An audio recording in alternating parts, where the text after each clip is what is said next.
Mga katrops, welcome back ulit sa aking channel, Sports React PH. At ngayon nga ay pag-uusapan natin ang balitang pinalitan na nga po ni Trae Young, si Giannis Antetokounmpo.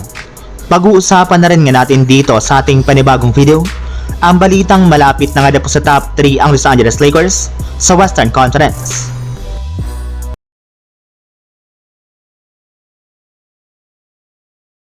Kagaya nga po ng napag-usapan natin mga katrops, mismong ang Milwaukee Bucks na nga po nagsabi na hindi nga na po makakapag-participate ang kanilang superstar na si Giannis Antetokounmpo sa darating na NBA All-Star Weekend bunsod ng pagtatamo pa rin nga po nito ng calf injury.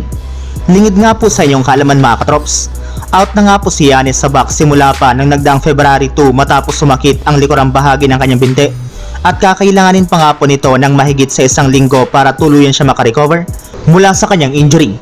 Ibig sabihin, pagkatapos na nga po ng All-Star break, makakabalik at makakapaglarong muli si Giannis, kaya no choice na nga po ang NBA kundi maghanap ng bagong player na papalit sa kanyang pwesto sa All-Star Game.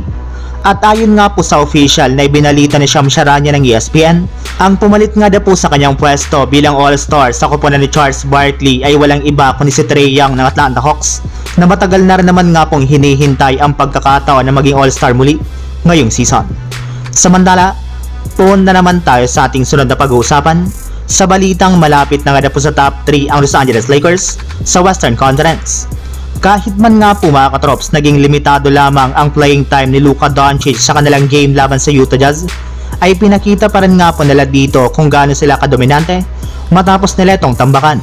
At dahil nga po sa kanilang pagkapanalo ay umabot na nga po sa 6 games ang kanilang kasalukuyang winning streak, kung saan nanalo rin naman nga po sila ng 12 beses sa kanilang huling 14 laro, kaya sila na nga pong itunuturing ngayong season bilang pinakamainit na koponan.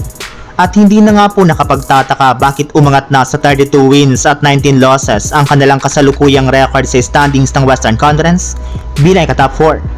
Pero sa kabila nga po niyan ay may pag-asa pa rin nga po sila na makaabot sa ikatop 3, lalo pat 1.5 games lamang nga po ang kalamangan sa kanila dito ng Denver Nuggets at hindi rin naman nga po ganon kalakasan ang mga teams na kanilang sunod na makakalaban. Mismong si Luka Doncic na rin naman nga po nagsabi na sobra nga po siyang natutuwa sa kanya naging debut game dahil sa mga fans na sumuporta sa kanya.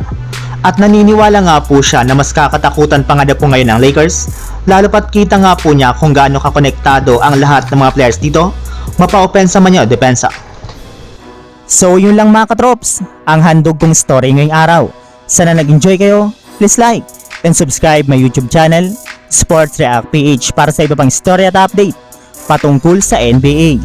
Kita-kits muli sa ating susunod na video.